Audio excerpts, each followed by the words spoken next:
I would have completely fallen apart and completely lost myself in the abyss of darkness if I hadn't received this message from the medicine to trust, let go, surrender.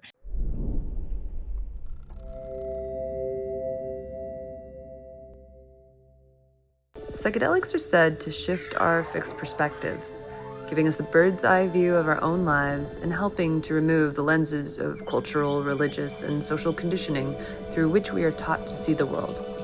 They are being used therapeutically and somatically to treat depression, addiction, PTSD, and trauma, and many are using them to explore the ineffable, those unknown realms of consciousness and beyond. Join us in Adventures of the Psyche as we learn how psychedelics have transformed people's lives.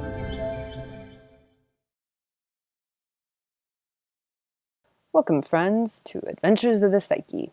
Today we are joined by Laura Dawn, who shares how a volcano nearly destroyed her life and how an ayahuasca journey helped her recognize that surrender and trust are the only way through. Laura Dawn is a psychedelic advocate, author, and international speaker who's been leading transformational retreats for 10 years. She is currently pursuing a master's in science in the Creativity Studies and Change Leadership program at SUNY and is focusing on studying the intersection and overlap between psychedelics and creative problem solving.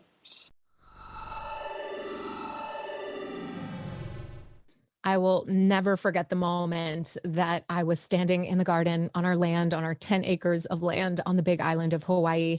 And my friend ran over to tell us that the road in a subdivision just above our land had split open and lava started flowing from the cracks. And that was the beginning of the volcanic eruption on the big island of Hawaii. That was literally the most traumatic experience of my life.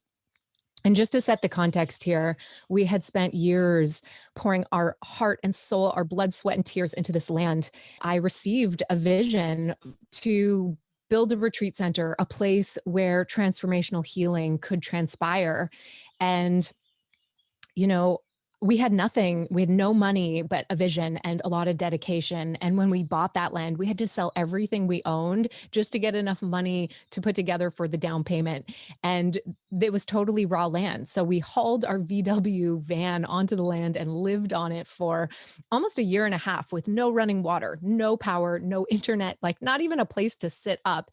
And we worked so hard and built something incredible out of nothing. And just to like set the scene here, when the volcano started erupting, these huge craters started opening up and emitting these huge amounts of gas emissions. And we had to wear gas masks the whole time. The air was hazy with all of these toxic gases. Every time that it would release gas emissions, it was like a bomb, like really loud bomb going off. I can't express like how hard it was to get through something like that. And the only thing that really helped me get through was this like one little pinhole of light in this dark tunnel. And the week before, I had a really powerful sit with ayahuasca. And it was the first time that I really understood what it meant to surrender. And I had been receiving this message from the medicine saying that something drastically big was about to happen and change. And I was feeling that from the island. And I had this experience of like really laying my life down on spirit's altar, saying, like, okay, I'm ready for whatever needs to happen to really allow me to align with a path of service in my life. And I was sitting in meditation in that sit, and I picked up my guitar and I literally like received a full song from spirit. And there was 4 lines of that song. And the entire time that we were evacuating, the only thing that was going through my head, because I was literally in so much shock, were those 4 lines from the song. And it was trust in the great unknown, trust that the way will be shown, trust that the highest will unfold, and look into your hands. Those are the keys that you hold. And, it was so like brutal the way that I was like, yes, okay, I'm ready. I feel this feeling of surrender. And then the next morning I woke up to literally hundreds of earthquakes under my feet until the really big earthquake hit that completely devastated our home, my home, the home I was living in, as well as the retreat center. And it was like anything but this. Like, oh, I could surrender, but like, don't rip apart like my home that I just spent like all of these years building. It was like ripping apart my baby, something that I just put every ounce of everything I had into this land. Like, I loved this place so much. And when we bought the land, we didn't know that we were going to tap into hot water. And so we built a volcanic hot spring retreat center from scratch with our bare hands. And so many people, like hundreds and hundreds of people, have come to this place to receive transformational healing, to connect to the earth, and to also deepen on their own paths of service in their lives. And it was so hard. Even with that message, like, I don't know what I would have done. I would have completely fallen apart and completely lost myself in the abyss of darkness if I hadn't received this message from the medicine to trust, let go, surrender. And my partner and I at the time, we had not taken a vacation in 8 years. And I had just trained a retreat manager for a year to take over. And we were about to hop on a plane to go on our first vacation. We were going to like reconnect to ourselves, to each other, and to recharge. And in that moment, instead, like literally that week when we were going to leave for Costa Rica, we had to double down and we were evacuating around the clock, and earthquakes were happening, and earth was splitting open. And it was just terrifying getting on a plane and pushing our flight back. But we ended up leaving, and we watched for 3 months and prayed for the lava to not take our land. And it ended up just going around it. And, so many of our friends in our community lost their homes, and our community was ripped apart, and my life was forever changed. And in those 3 months, I continued to work with the plant medicines and never knew a well of grief like that in my life. And I wouldn't have gotten through it if I didn't have those lines from the song of just trust in this unknown right now. It was like the lifeline that I needed to pull me through the darkest night of the soul. And I know that, it came to a point where it was like either surrender and let go, or face this continual place of abyss of grief and loss and sadness. And it was so painful. And plant medicines helped me through that time of teaching me what it means to let go. And one of the things that's really come out of this whole experience is that the plants have taught me what it means to be a visionary, to hold a vision. I received a vision through ceremony to build that place. And it's not about the thing that we create in the end. It's about who we become along the way. And I'm so grateful for these lessons from plant medicines that are helping me heal and continue on this path of growth and surrender and letting go. Thank you so much for sharing, Laura Dawn. Okay, so I have to admit, I'm curious. There's that old saying, what doesn't kill us makes us stronger. How did this experience here teach you to better resource yourself for the future? How did it actually make you stronger?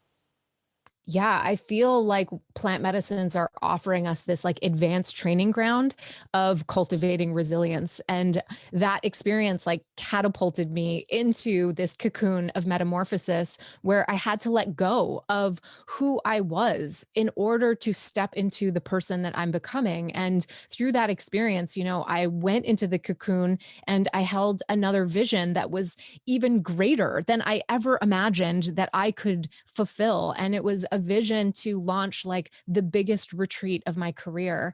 And I ended up stepping out after that and really transmuting this experience of grief and pain and crisis. I mean, it was total crisis and chaos and upheaval, and learning how to transmute that into a stepping stone of growth and transformation. And who I became on the other side of that was someone who was strong enough to know that, okay, I can continue to surrender. I can continue to let go, because the alternative is so painful. And to leverage that experience to then launch like the most successful retreat of my career, which you happen to be at with 40 other amazing people over 11 days in Costa Rica. And it taught me that, the cocoon, the darkness, is the place that we can hold a vision beyond what we believe is possible, beyond our circumstances. And that was the gift of that. What's this process of transmutation actually look like? Yeah, it's literally like a moment by moment process of letting go is such a big part of that, because like if you think about it, if you're gripping onto an old reality, and I was clinging to that retreat center, I was so attached.